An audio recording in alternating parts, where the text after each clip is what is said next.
ఖచ్చితంగా ఇంట్లో ఉండాల్సిన వస్తువు చాట.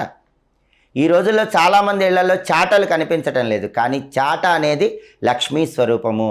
ఏ ఇంట్లో అయితే చాట అనేది ఉంటుందో ఆ ఇంట్లో లక్ష్మీదేవి స్థిరంగా నివాసం ఏర్పాటు చేసుకుంటుంది. అయితే చాట విషయంలో ఒక జాగ్రత్త తప్పకుండా తీసుకోవాలి. అదేంటంటే చాటను ఇంట్లో తిరగేసి పెట్టకూడదు, చాటను బోర్లించకూడదు.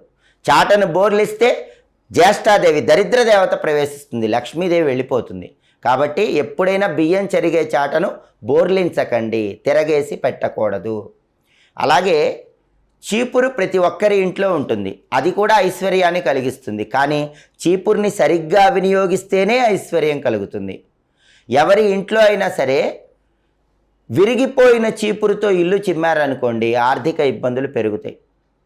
అలాగే పాడైపోయిన చీపురుతో ఇల్లు చిమ్మినా కూడా తీవ్రంగా ధన నష్టం కలుగుతుంది. చీపురుతో ఇల్లు చిమ్మిన తర్వాత